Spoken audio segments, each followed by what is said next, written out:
നമസ്കാരം, അനീഷ് വോയിസിലേക്ക് സ്വാഗതം. നമ്മളിന്ന് വീഡിയോയിൽ നോക്കാൻ പോകുന്നത് സഹകരണവുമായി ബന്ധപ്പെട്ട് കേരളത്തിലെ പ്രധാനപ്പെട്ട വർഷങ്ങളാണ്. ഇപ്പം നമുക്കറിയാം, കേരള ബാങ്കുമായിട്ട് ബന്ധപ്പെട്ടിട്ടുള്ള പരീക്ഷകൾക്ക്, കോഓപ്പറേറ്റീവ് ഇൻസ്പെക്ടേഴ്സുമായിട്ട് ബന്ധപ്പെട്ടുള്ള പരീക്ഷയ്ക്ക്, അതുകൊണ്ട് സഹകരണ മേഖലയുമായി ബന്ധപ്പെട്ടിട്ടുള്ള ഏതുവിധ പരീക്ഷയ്ക്കും വർഷങ്ങൾ ഒരു ഒഴിച്ചുകൂടാൻ വയ്യാത്ത ഒരു കാര്യമാണ്. അപ്പം നമുക്ക് ഈ വീഡിയോയിൽ പ്രധാനപ്പെട്ട വർഷങ്ങൾ നമുക്ക് നോക്കാം. ഇപ്പം പോകാം നേരെ വീഡിയോയിലേക്ക്. 1912 കൊടുവായൂർ ഐക്യനാണയ സംഘം രൂപീകരിക്കപ്പെട്ടു. പാലക്കാട് ജില്ലയിലെ കൊടുവായൂർ ഐക്യനാണയ സംഘം. അതുപോലെ തന്നെ 1912 തന്നെയാണ് Edavanakkad service cooperative bank. Ernakulam ജില്ലയിലെ Edavanakkad service cooperative bank limited number 1 1912 രൂപീകരിച്ചത്. 1913 കൊച്ചിൻ കോഓപ്പറേറ്റീവ് സൊസൈറ്റീസ് ആക്ട് രൂപീകരിച്ചതെങ്കിലും 1912 തന്നെ എടവനക്കാട് സർവീസ് കോഓപ്പറേറ്റീവ് ബാങ്കുമായിട്ടുള്ള ബന്ധപ്പെട്ട പ്രവർത്തനങ്ങൾ ആരംഭിച്ചിരുന്നു. അപ്പോൾ 1913 Cochin cooperative societies act, 1914 Travancore cooperative societies act നിലവിൽ വന്നു 1914.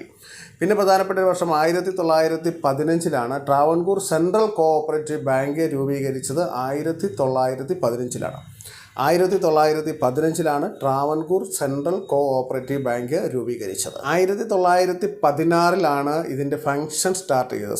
ട്രാവൻകൂർ സെൻട്രൽ കോഓപ്പറേറ്റീവ് ബാങ്കിൻ്റെ ഫംഗ്ഷൻ സ്റ്റാർട്ട് ചെയ്തത് 1916. 1917 മലബാർ സെൻട്രൽ കോഓപ്പറേറ്റീവ് ബാങ്ക് രൂപീകൃതമായി.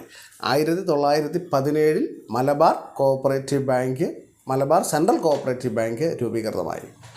1918 Cochin central land mortgage bank രൂപീകൃതമായി.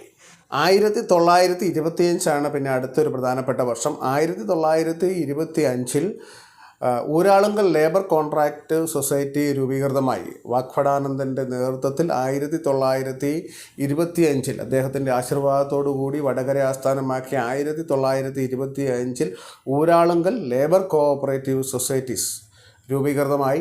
1929 land mortgage മലബാറിൽ രൂപീകൃതമായി. 1932 ലാൻഡ് മോർട്ട്ഗേജ് ബാങ്ക് ട്രാവൻകൂറിൽ രൂപീകൃതമായി.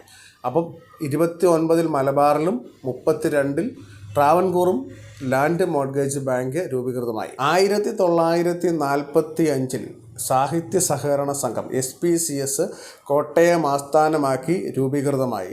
കാരൂർ നീലകണ്ഠ പിള്ളയും MP പോളും ഒക്കെ ഭാരവാഹികളായി. 1945 SPCS സാഹിത്യ സംഘം എന്ന പേരിലായിരുന്നു ആദ്യം. 1951 Travancore Cochin cooperative societies act രൂപീകൃതമായി.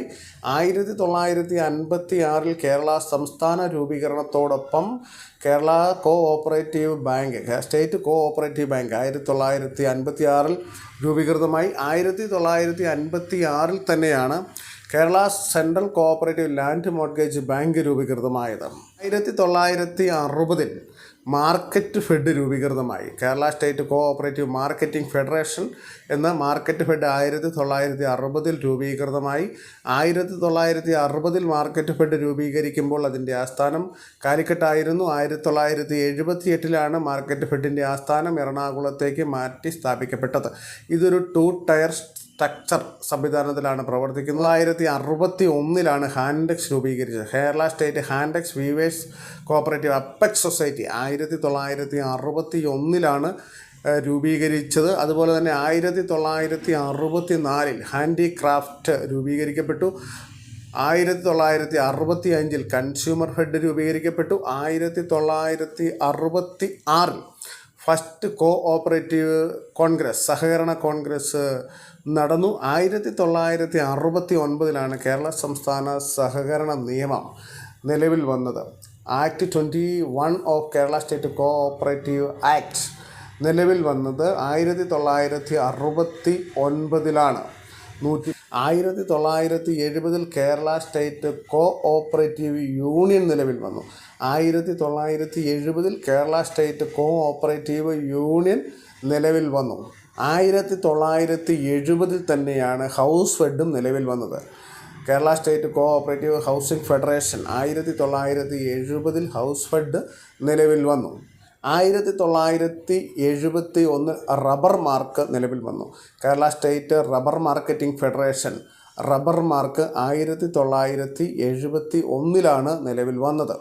1972 Raidco 1972 നിലവിൽ വന്ന സ്ഥാപനമാണ് റെയ്ഡ്കോ.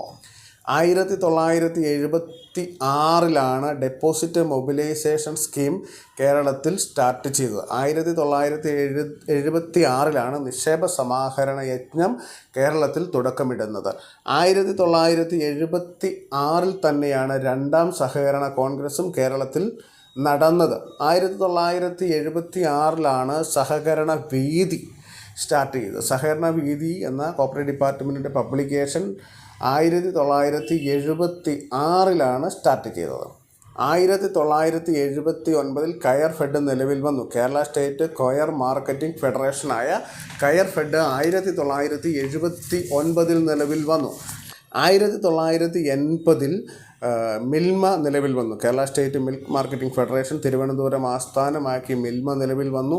1981 SC/ST ഫെഡറേഷൻ നിലവിൽ വന്നു. 1981 SC/ST ഫെഡറേഷൻ നിലവിൽ വന്നു. 1984 മത്സ്യഫെഡ് നിലവിൽ വന്നു. 1984 മത്സ്യഫെഡ് നിലവിൽ വന്നത്. 1984 തന്നെയാണ് മൂന്നാമത്തെ സഹകരണ കോൺഗ്രസ് നിലവിൽ വന്നത്. 1984 തന്നെയാണ് മൂന്നാമത് സഹകരണ കോൺഗ്രസ് നടന്നത്.